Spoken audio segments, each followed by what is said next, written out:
A town exists in Pennsylvania where the ground exhales vapor, where the soil beneath your feet feels warm even during January, where road cracks emit a faint orange glow at night, and the air carries a mineral scent of something old burning itself from deep within. Something that should have been extinguished decades ago, yet wasn't. Not from a lack of effort, but because certain individuals, people with offices, titles, and access to documents never meant for public view, decided that what smoldered beneath Centralia held more value alive than dead. The official narrative claims it began with a trash fire in May 1962. A simple, foolish accident. Burning refuse in an abandoned strip mine pit that happened to sit above one of the most expansive networks of underground anthracite coal seams in the eastern United States. The fire was ignited, the garbage burned, and then, according to the official version, the fire was believed to be out. An accident. A mistake. One of those things that happens. But if you speak with the people who actually lived in Centralia, those who fled years before the government finally ordered them to leave, those whose children developed unexplained respiratory conditions, those whose homes cracked and settled while local officials insisted nothing was structurally wrong, you start to hear a different narrative. A story about a fire that may have been enabled by decisions made years before anyone struck a match. About a company that held detailed engineering assessments of the underground geology beneath Centralia. Assessments identifying the dump site as a specific risk for fire transmission into the coal seam. Those assessments were submitted to the state government more than a year before the fire started. About state officials who failed to act, or were advised not to act, during the years when intervention was still possible, and about a decision made somewhere by someone that a community of several thousand people living above a growing underground furnace was a problem that could be managed rather than solved. This is not a tale of ghosts or curses. Nothing supernatural occurred in Centralia. That is precisely what makes it so deeply, persistently unsettling. Before we continue with the story of Centralia, Pennsylvania, if you have ever felt that the ground beneath you is less stable than you were told, if you have ever wondered what institutions will sacrifice to protect themselves when the truth starts burning its way toward the surface, make sure you subscribe to this channel. Hit that notification bell so you never miss one of these deep explorations into America's hidden histories. And tell us in the comments what state or city you're listening from tonight. We read every single one. Because what happened in Centralia didn't begin in 1962. It began nearly a century earlier in the heart of the mountains, where men went underground and learned things about the earth that the earth preferred to keep hidden. To understand Centralia, you have to understand what anthracite coal meant to the people of central Pennsylvania in the second half of the 19th century. It was not simply fuel. It was life itself, the material from which entire communities were built and sustained, the thing that justified the existence of dozens of small towns in the valleys and ridges of the Appalachian Mountains. Unlike the softer bituminous coal found elsewhere, anthracite burned hotter, cleaner, and longer. It was the coal that heated the brownstones of New York City and the townhouses of Philadelphia. It was the coal that powered the factories of the Gilded Age, enabling the specific form of industrial capitalism that reshaped the United States in the decades after the Civil War. And the men who controlled the rights to extract it from the earth became extraordinarily powerful during those years. The region that would become Columbia County sat atop one of the most remarkable geological formations in North America. A massive deposit of anthracite running in thick, interconnected veins through the ridges and hollows of the central Appalachians. Those veins had been worked for generations. Small, independent mining operations had opened shafts and dug tunnels throughout the area during the first half of the 19th century, pulling coal by hand and mule, leaving behind a labyrinthine network of tunnels and chambers that was never comprehensively mapped. When the large coal companies arrived in the post-Civil War period and began systematic industrial extraction, they inherited not only the coal, but also that underground architecture. All its passages and chambers and intersections, its flooded sections and its gassed sections, its sealed entries and its rotted timber supports. The town of Centralia, incorporated in 1866, though settlers had occupied the valley for decades before, sat in a natural bowl between ridges. A compact grid of streets pressed close together. The way towns in coal country always were, as if proximity itself might provide some protection against the particular loneliness of the mountains. By the 1870s, the Philadelphia and Reading Coal and Iron Company had already begun systematic operations in the area, and the network of tunnels that honeycomb the ground beneath Centralia's streets was growing more extensive every year. The miners who worked those tunnels knew them the way they knew the floors of their own homes.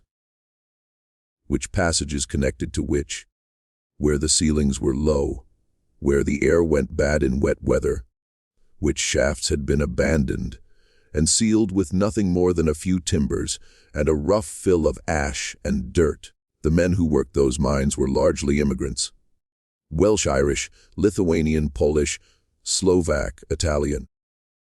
They had come to the Pennsylvania coal regions because the companies had recruited them, sending agents to ports of entry with promises of steady wages and company housing. And they had stayed because the coal had swallowed their fathers and their brothers and their neighbors. And because the coal region was all they knew.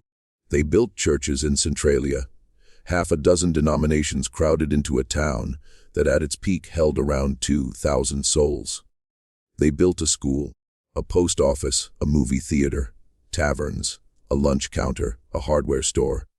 They built, in other words, a real community, a place with its own texture and its own memory, on ground that was never entirely theirs. A miner named Joseph Kudlak, who worked the Locust Run shaft beginning in 1898 until a roof collapse took 2 of his fingers in 1911, kept a journal that was eventually preserved by his granddaughter and donated to a small historical archive in Bloomsburg.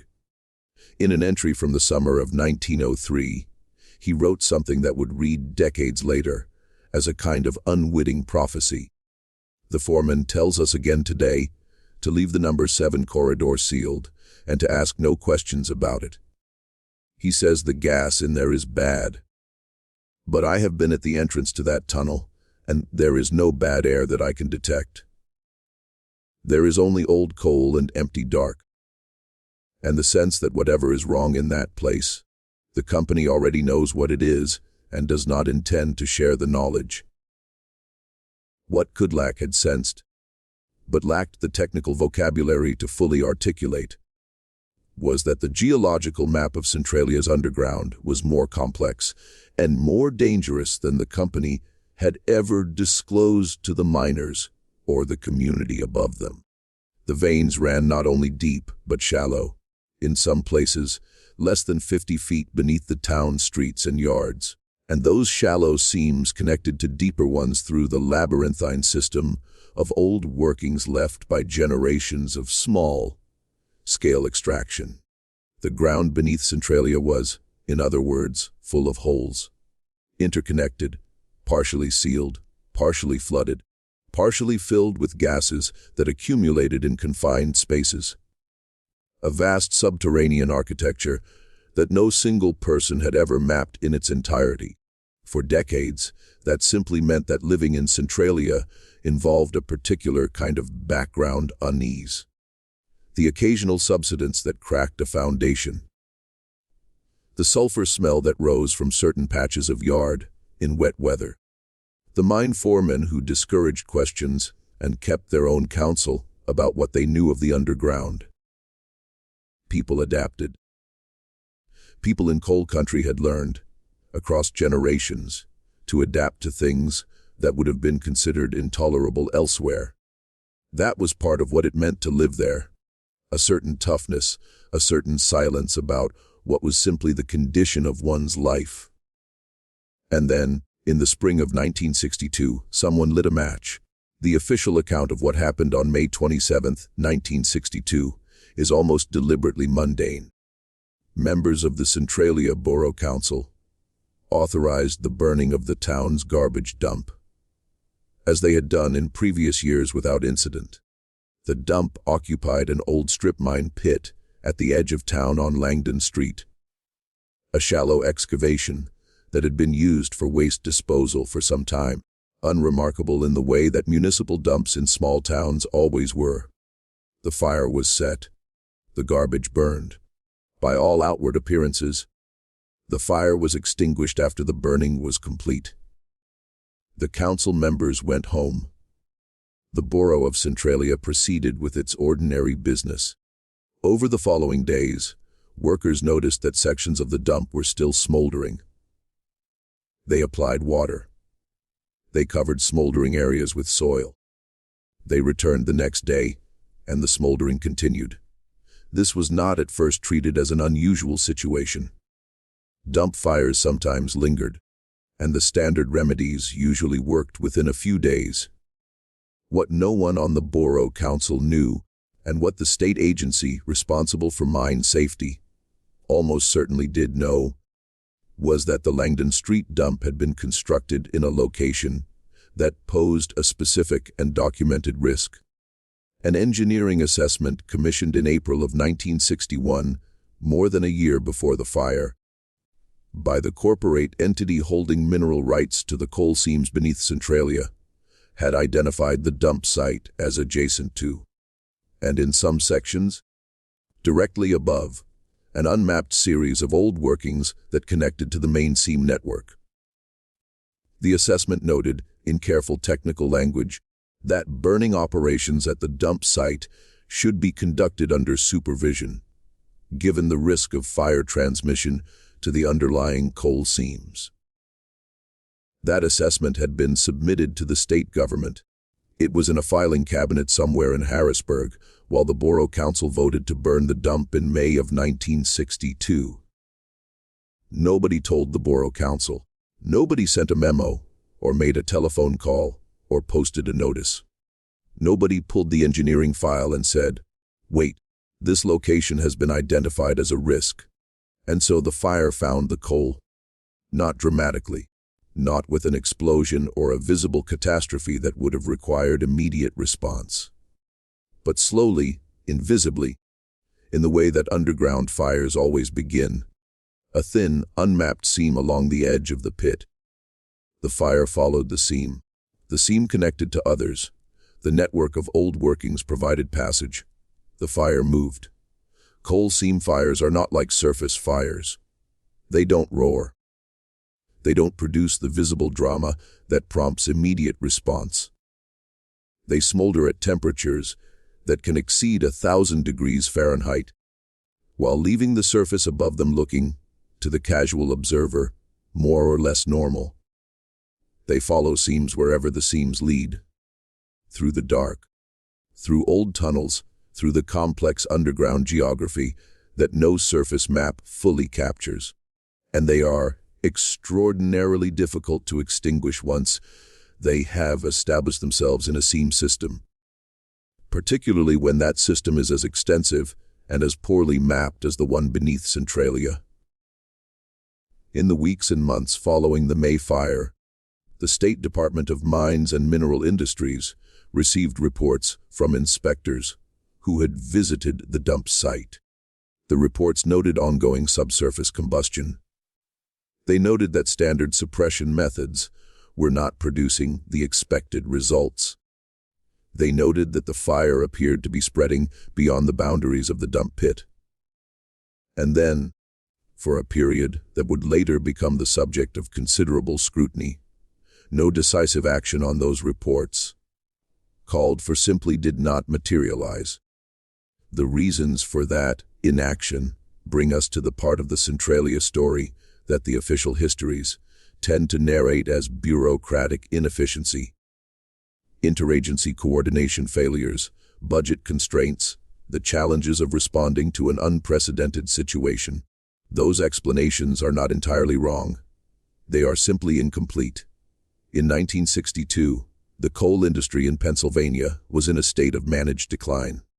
The great anthracite companies that had dominated the region for decades had largely completed the extraction of the most accessible seams and had pivoted to protecting and monetizing what remained of their underground assets.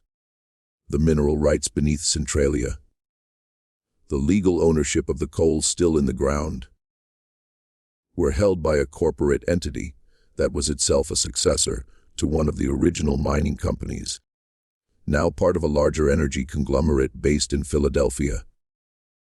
Those rights had value even for coal that was currently inaccessible. In an era of energy uncertainty, the prospect of future extraction from those seams was worth something to the men who held the rights, and the value of those rights was directly affected by what happened on the surface above them. Several of the men in positions most relevant to a rapid response to the Centralia fire had professional histories, and in some cases professional relationships that connected them to the coal industry they were nominally regulating. This was not unusual in Pennsylvania at the time. The revolving door between industry and the agencies overseeing it was not secret. It was simply the established order.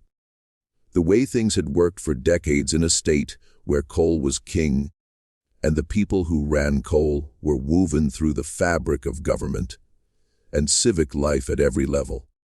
Extinguishing the fire in its early stages would have required excavating the affected area of the dump, removing the burning material, and isolating the seam entry points to prevent reignition. Early engineering estimates that exist in the state record, put the cost of such an intervention at somewhere between 175 zallos and 400 zallos, and significant but not catastrophic, and not the kind of expenditure that should have been difficult to justify when the alternative was allowing a fire to spread through the underground seam network beneath an inhabited community. The state hesitated. Federal agencies were consulted. A working group was formed. Studies were commissioned. More time passed. By 1965, 3 years after the initial fire, the underground combustion had moved well beyond the dump site. Engineers who examined the area for the state that year produced reports that significant expansion and continued spread into the township. A state engineer named Unsolved for the formal assessment that autumn, noting specifically that the fire had come where it was threatening to become uncontainable, and if action was not taken within immediate future, immediate future. That report sat in a filing cabinet in Harrisburg for the better part of a year. By the time money was actually allocated for a serious suppression attempt, a trenching operation designed to cut off the fire's path, the fire had already moved around and beyond the trench before the work was completed. The first major federal intervention came in 1969. By then, the fire had been burning for 7 years, had spread through multiple seams, and had placed itself in a position where extinguishing it would have required an effort of a scale and cost that neither the state nor the federal government was prepared to commit. What had been a containable local problem in 1962 was, by 1969, a catastrophe in slow motion. The surface of Centralia was still intact. The houses were still standing. The school was still open. Children still walked to church on Sunday mornings along streets that, from above, looked more or less as they had always looked. But below the surface, in the dark, the fire was moving through the seams with the patience of something that had no need to hurry. The people of Centralia did not know the full extent of what was moving beneath them. They would spend the next decade and a half finding out, one frightening discovery at a time. There is a tendency in the retrospective telling of the Centralia story to focus on the institutional failures, the documents filed and ignored, the reports produced and shelved, the agencies that studied while the fire spread. That focus is warranted, but focusing on it exclusively risks losing something equally important: the texture of what it was actually like to live in Centralia during the years between the fire's beginning and the evacuation's end. The answer, in ways that are simultaneously mundane and heartbreaking, is that life in Centralia during those years was recognizable. People went to work. Children went to school. The churches held their services and their suppers and their annual fairs. The remaining storefronts stayed open as long as they could. Neighbors visited neighbors. People argued at borough council meetings about exactly the things that people argue about at borough council meetings everywhere: road maintenance, budget allocations, the particular frustrations of local governance. All of this continued with varying degrees of normalcy above a fire that was slowly making the ground they stood on uninhabitable. A teacher named Margaret Petrosky, who had taught at the Centralia School from 1958 until it was consolidated with a neighboring district in 1982, gave an oral history interview to a researcher from Penn State's Oral History Project in 1989. She described the experience of those years with a precision that has the ring of something that has been carefully thought through over a long time. The strange thing about it was how ordinary most days were. You would come in the morning, and you would teach, and the children would be there, and you would go home. And then sometimes something would happen that reminded you. A crack in the road outside that hadn't been there the week before. Or the smell in the lower hallway that we couldn't get rid of no matter what we did. Or one of the children coming in and telling you that their mother had been sick again. And you would think, how is this ordinary? How have we made this ordinary? But we did. People do. What Petrosky described, that accommodation of the extraordinary within the framework of the ordinary, is one of the documented psychological responses to chronic environmental threat.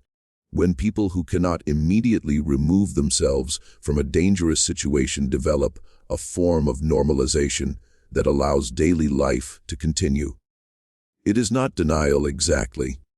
The residents of Centralia were not, by any documented account, unaware of the fire. They were acutely aware of it, but awareness without the ability to act on it eventually settles into a kind of background hum. And so daily life continued, because it had to, because the alternative was paralysis, because the children still needed to be fed, and the bills still needed to be paid, and the furnace still needed to be coaxed into life on February mornings. Even if that furnace sat in a basement that was noticeably warmer than it should have been. The social life of the town during those years had a quality that survivors describe with remarkable consistency. A heightened intensity of community connection alongside a growing awareness of impermanence. People came together in the churches and the remaining taverns and each other's kitchens with an awareness, often unspoken, that what they were maintaining together was fragile in ways that communities built on solid ground did not have to confront in the same way. Birthday parties and baptisms and Sunday dinners took on an additional weight. Arguments about small things, the kind of arguments that fill any community's life, the minor irritations and disagreements that normally resolve and are forgotten, had a different quality in Centralia during those years. Because everyone involved understood at some level that the community they were arguing within might not be there. in the same form much longer.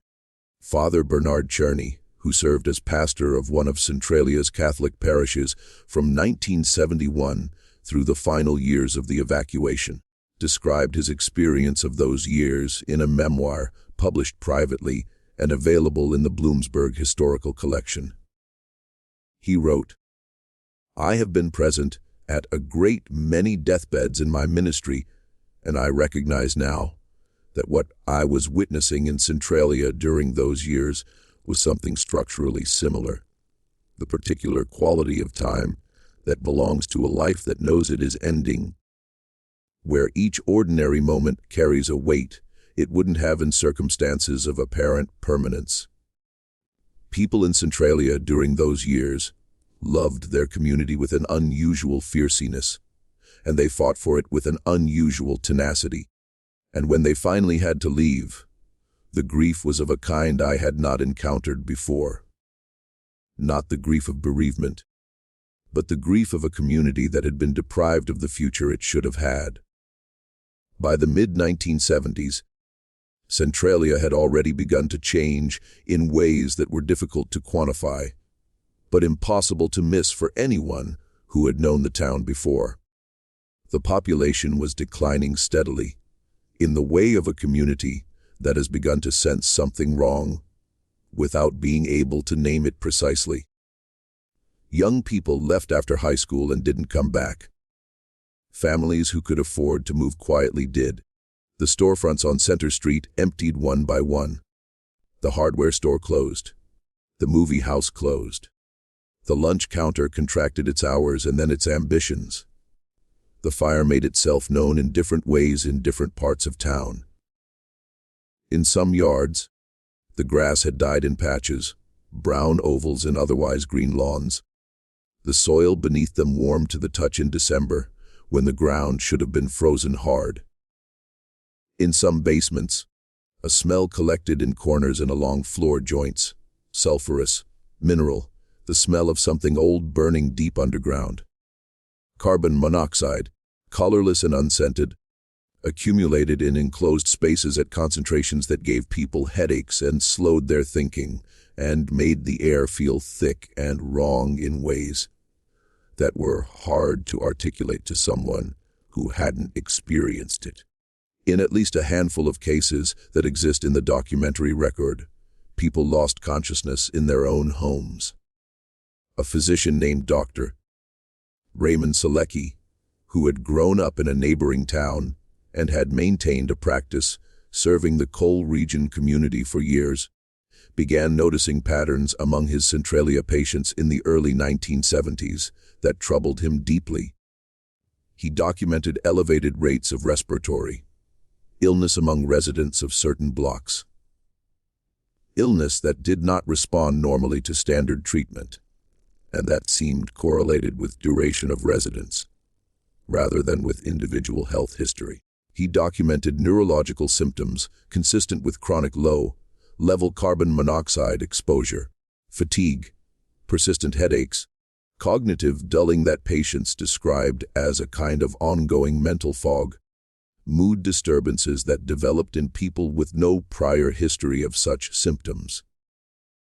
He documented in one section of town that sat above a portion of the seam network where the fire had been active the longest, a pattern of pregnancy complications that he could not attribute to any cause other than the air quality in that neighborhood.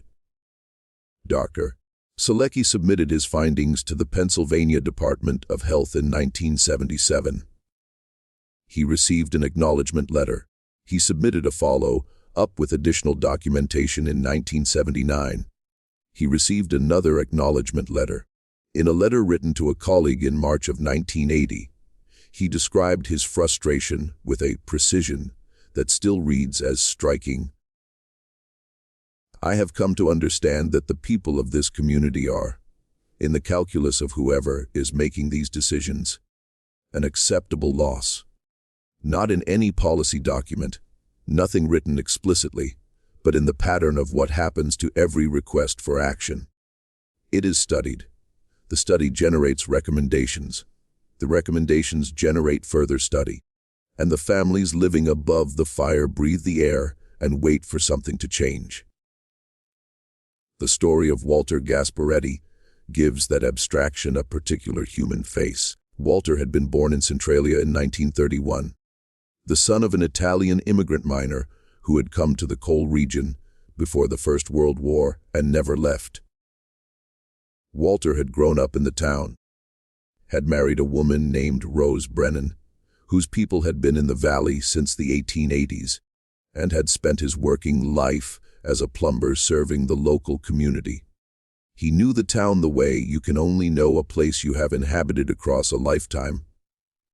Every house, every basement, every furnace that needed coaxing in February. He was, by any measure, a man who understood his environment. In 1973, Walter noticed that his basement was warmer than it should be.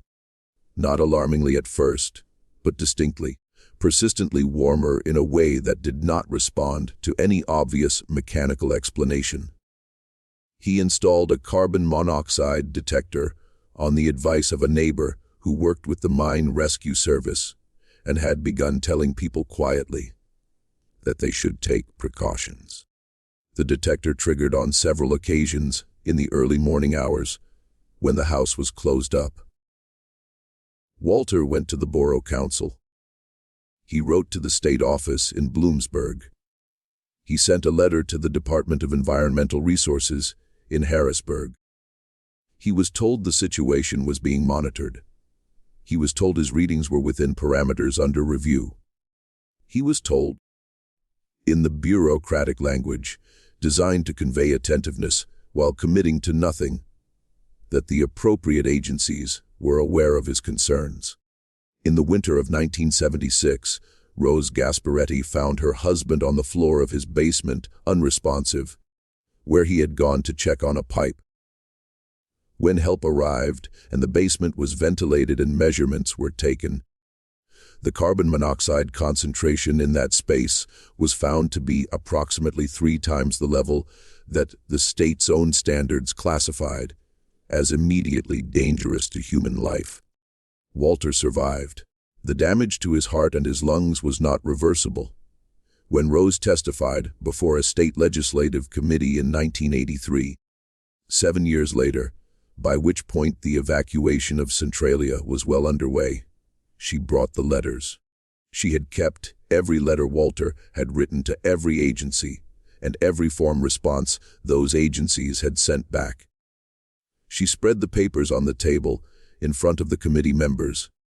Years of correspondence, a documentary record of a man who had tried every channel available to him to communicate that something was wrong beneath his home, and who had received, in return, a succession of letters that acknowledged his concern without acting on it. He knew, she said quietly to the committee, he knew for years before it nearly killed him. Every person he contacted, every official, every agency, they knew too. What I want answered is not why the fire is still burning. What I want answered is why they let it burn. The committee received her testimony. A report was issued. Recommendations were made. The fire continued to burn. If this story is reaching you the way it reaches us every time we go back through the record, if the weight of what these people experienced is settling into you in that particular way that true unease does, share this video with someone who needs to hear it. Hit the like button to support this work and leave us your thoughts below. Do you think what happened in Centralia was negligence, or was it something more deliberate? We want to know. By 1981, the fire had been burning for nearly 2 decades. The state had acknowledged its existence, had attempted several suppression operations that the fire had circumvented, had commissioned studies and formed committees and allocated funds that were spent without producing the outcome they were supposed to produce. The residents who remained in Centralia had developed the particular psychology of people who live with a chronic, unresolved danger, a mixture of adaptation and vigilance, of normalizing things that should not be normal. And then, On the morning of February 14, 1981, the fire introduced itself in a way that could not be explained away or filed in a cabinet. Todd Domboski was 12 years old. He was playing in the backyard of his grandmother's house on Locust Avenue. A cold winter morning, the ground dusted with snow. The wisps of steam rising from certain spots in the yard were a familiar sight. Residents of that block had grown accustomed to them, had stopped remarking on them, had incorporated them into their understanding of what their neighborhood looked like in winter. Todd walked across a patch of ground that looked, as far as he could tell, exactly like the ground around it. The earth gave way beneath him. A sinkhole opened without warning. The surface layer of soil, undermined and desiccated by the heat and gases rising from the fire below, simply gave way under the weight of a 12-year-old boy. The hole that opened was 4 feet across. It deepened rapidly as the loose material at its edges continued to give way.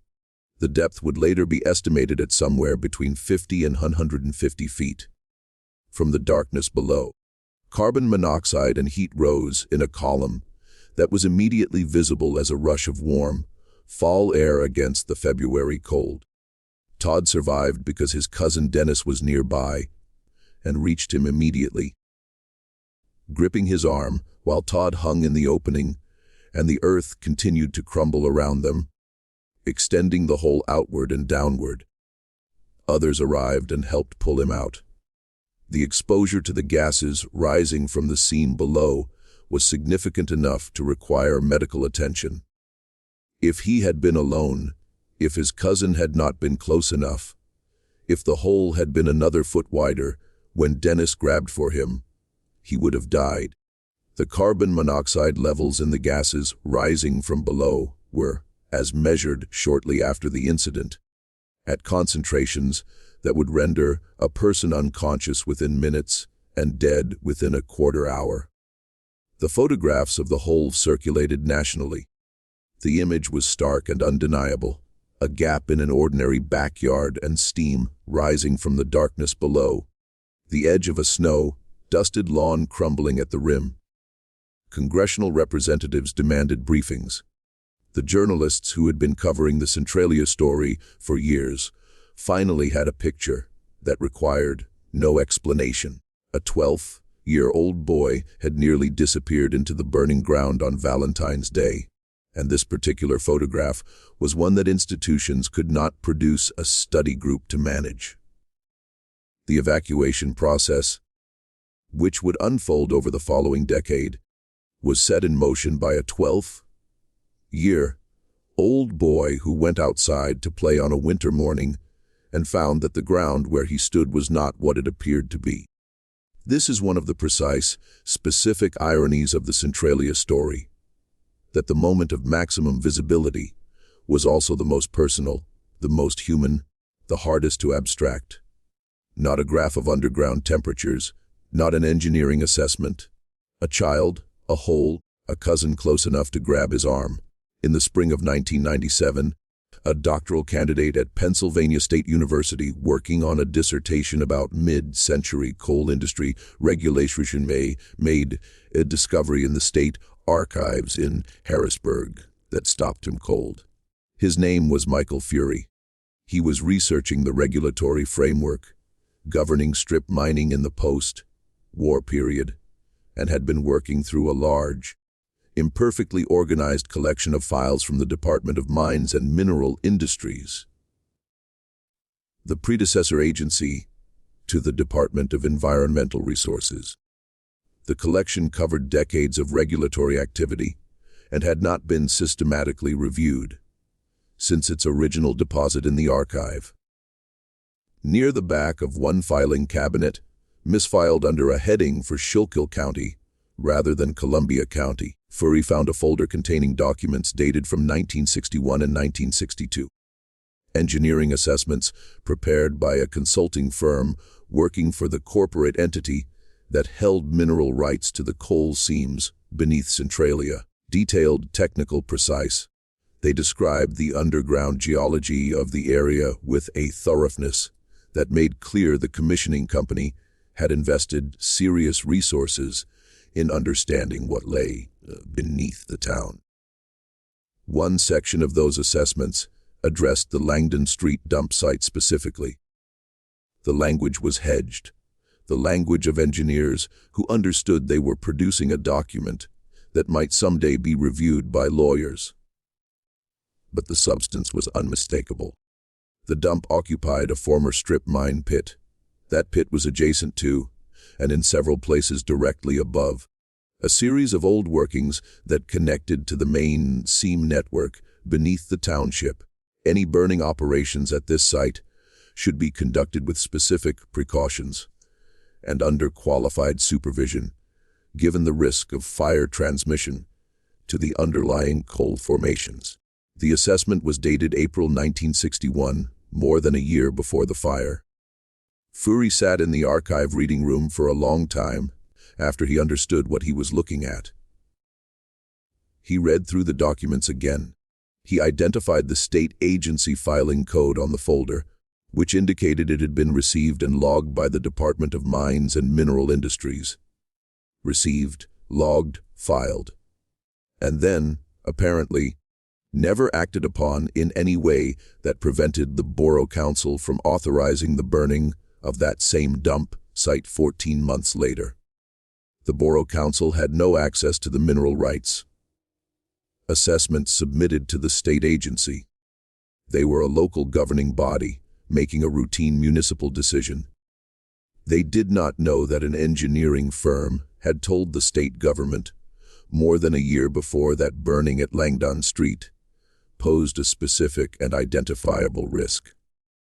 They could not have known. That information was in the wrong room, in the wrong cabinet, in the wrong folder, in an archive in a city 60 miles away. Fury contacted the State Archives Administration. He contacted a historian at Bloomsburg University who had written about Centralia. He contacted a journalist at the Philadelphia Inquirer who had covered the Centralia story extensively in the 1980s.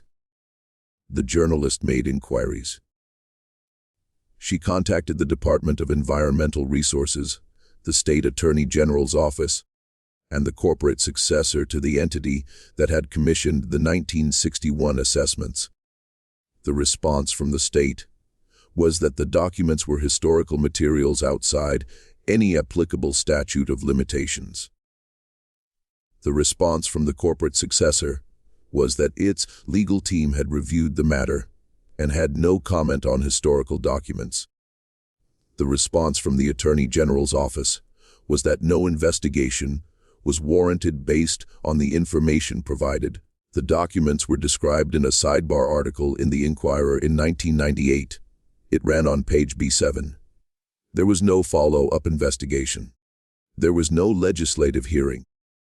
There was no formal inquiry into how an engineering assessment identifying at a specific fire risk at a specific location had been received by the state and then filed without any action to prevent the risk it described.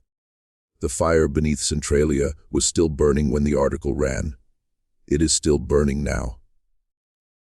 The emptying of Centralia did not happen in the swift, decisive way of emergency evacuations.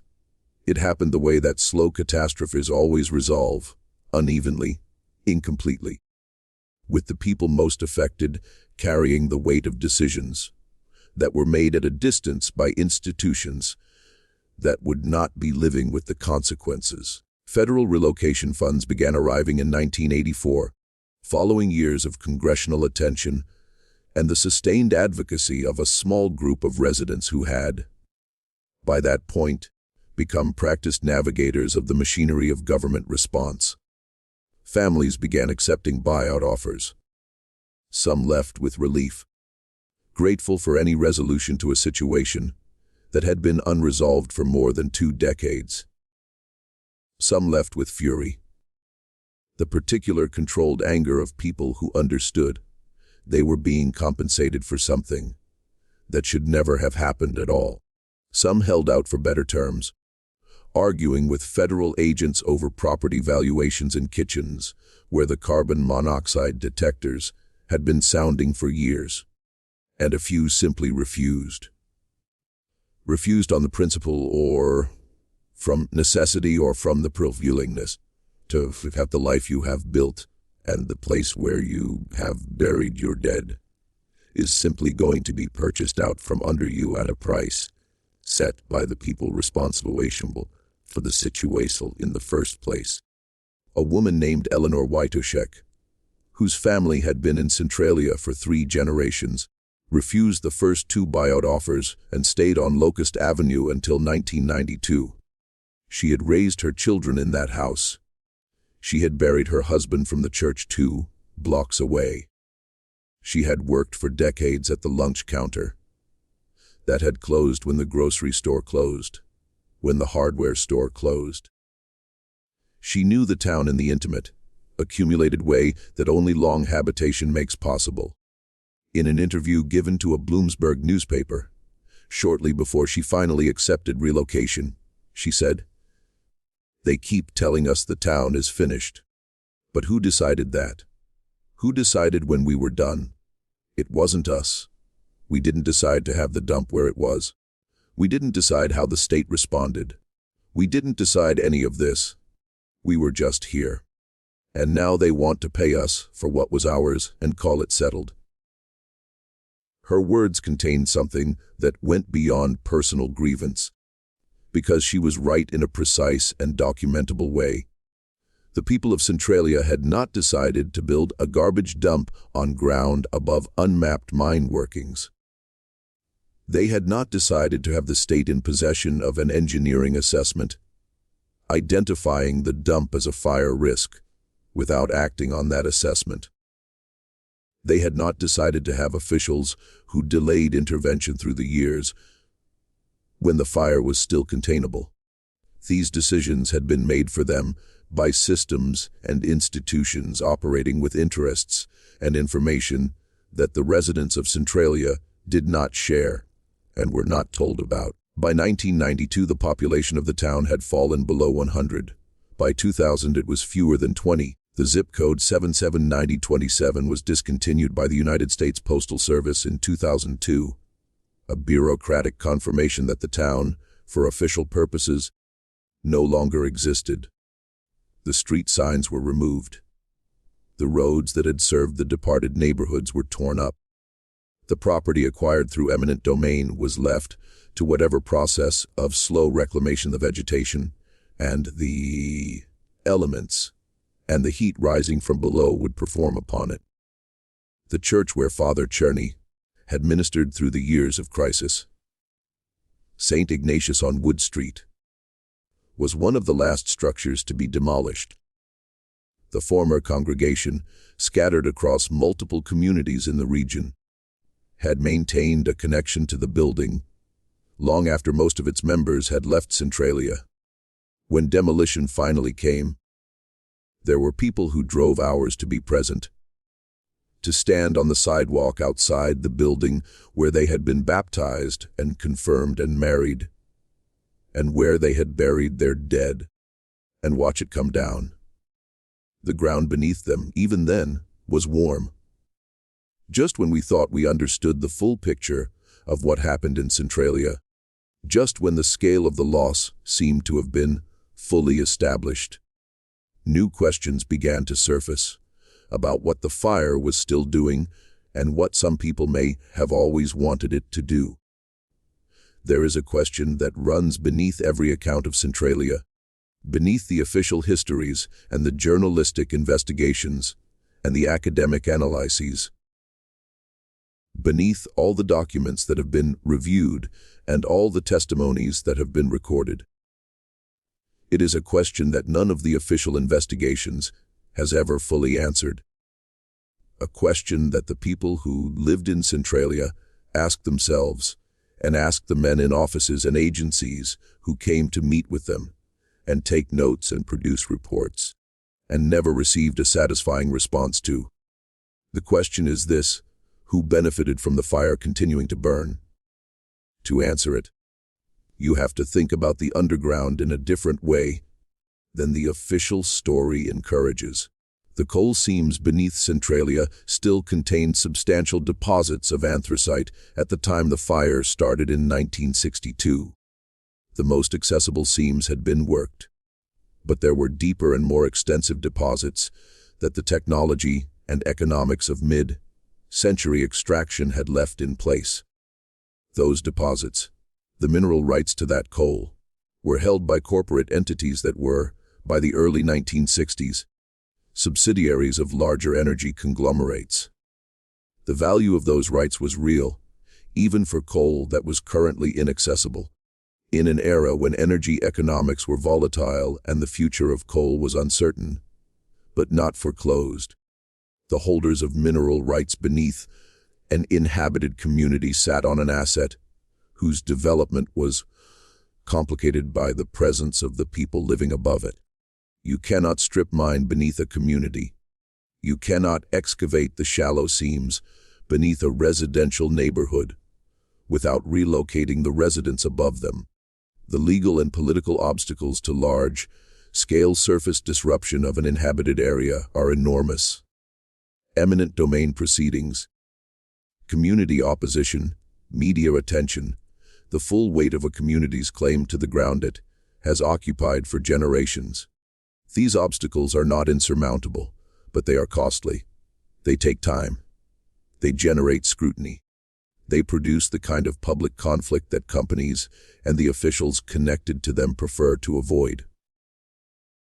But a fire changes the calculus. A fire that makes the surface uninhabitable, that causes the government to declare the ground above the coal too dangerous for human presence, to buy out the residents, to demolish the structures, and to retire the zip code. A fire that does all of that removes the obstacles. It clears the surface. It empties the land of the legal and moral complexity that inhabited land carries. It transforms a town into a depopulated zone, where the only remaining question is the industrial one. No document has ever surfaced explicitly stating that the fire was permitted or encouraged to spread as a strategy for clearing the surface above a coal deposit. The historical record does not support a claim of deliberate arson or conscious conspiracy to this specific effect. What the historical record does support, with considerable documentation, is a pattern of decisions, each individually explicable by its own institutional logic, that had the cumulative effect of allowing the fire to grow from a containable local problem into a catastrophe that ultimately emptied an entire community. The 1961 engineering assessment filed and ignored the years of delayed intervention, during which the fire moved from the dump site into the seam network. The suppression operations that were underfunded and ultimately ineffective. The decade and a half during which families lived above the expanding fire, while agencies studied and committees met and reports were issued and filed. The documents that sat in the wrong cabinet in the Harrisburg archive for 36 years. Each of these things, taken alone, can be attributed to ordinary institutional failure, bureaucratic inertia, budget constraints, the normal friction of government response to an unprecedented situation. But the pattern of them, the particular way in which failure accumulated at every stage where success was still possible, and then the particular way in which the aftermath of that failure served certain interests very well. That pattern is harder to attribute entirely to simple incompetence. The people who built Centralia and worked the mines and raised their children above the seams did not have the power to shape that pattern. They had the power to write letters and attend hearings and testify before committees and bring their correspondence and spread it on tables in front of the men who had failed them and ask very quietly and very specifically, "Why did you let it burn?" None of those men ever gave a satisfying answer. Geologists who have modeled the Centralia fire estimate that based on the volume of coal remaining in the affected seams and the rate of historical consumption. The fire could burn for another 100 to 250 years from today. There are children alive right now who will not live to see the Centralia fire go out. They will grow up, grow old, build lives, and the fire will still be there when they are gone. Burning in the dark beneath the hills of Columbia County.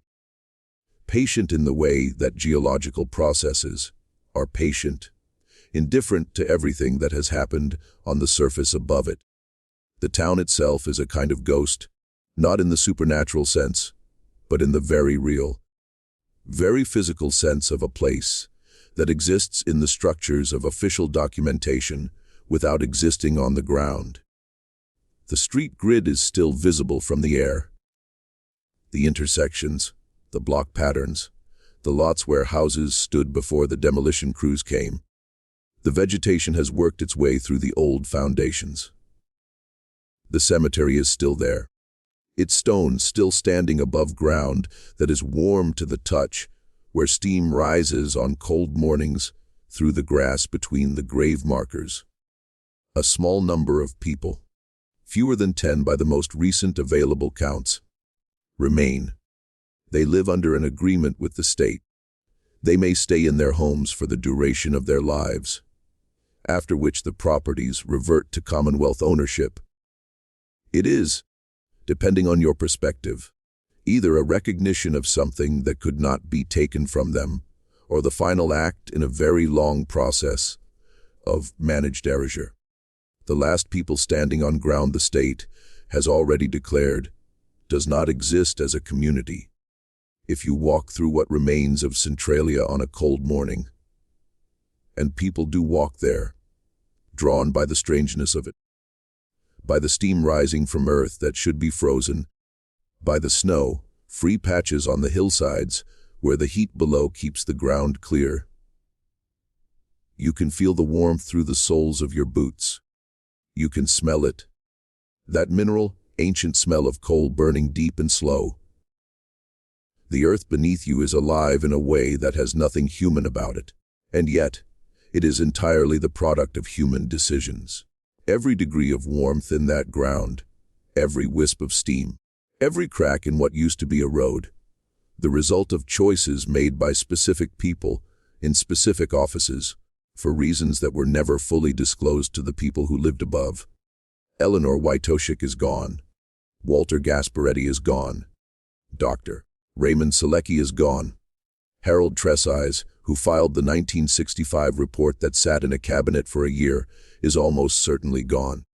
The men who received the 1961 engineering assessment and did nothing with it are gone. The lawyers who reviewed the liability exposure and advised their clients accordingly are gone. The fire remains, and somewhere in the archives of the Commonwealth, in the collections that no dissertation student has yet happened to look through, in the files that were correctly filed and have therefore attracted no special attention, and in the boxes that were sealed when certain departments were reorganized and haven't been opened since. There may be documents that would tell us more precisely what was known and when and what was decided. Documents that would put names and dates and institutional affiliations to the pattern of decisions that turned a garbage fire into a 60-year catastrophe. We don't have those documents. We have what the record has given us: the 1961 assessment, the delayed suppression attempts, the letters that Walter Gasparetti sent, and the form responses he received. Rose Gasparetti's testimony and the pile of correspondence she laid on the table before the Legislative Committee. The sidebar on page B7 of the Philadelphia Inquirer. The children who grew up breathing the air of a town that was burning from below, whose health history was documented by a physician who could not get the state to investigate his findings. We have the ground itself, warm in January, steaming in winter cold, cracked in ways that tell the story of what burns below, indifferent to every administrative decision made above it. This is what Centralia shows us, that the most consequential disasters are rarely simple. They are the product of accumulated decisions made by systems that rarely face consequences for their choices, affecting communities that had no say in the decisions that shaped their fate. The fire in Centralia is geological now, beyond human intervention at any reasonable scale. But the fire's history is human, thoroughly and specifically human, and the record of it has never been fully reckoned with. What do you think? Do you believe the full truth of what happened in Centralia has ever been told? Do you think the people who made those decisions, the ones who received that assessment in 1961 and filed it, the ones who read Tresize's 1965 report and sat on it for a year, the ones who received Walter Gasparetti's letters and sent form responses, do you think any of them understood, in those moments, what they were setting in motion? Leave your comment below. We read everyone, and your thoughts genuinely shape where we take these stories next. If this kind of deep historical investigation is what you came to this channel for, the stories that institutions prefer to leave buried, subscribe to this channel. Hit the notification bell and share this video with someone who needs to hear it. The next story is already waiting, and the ground beneath it, as always, is warmer than it should be.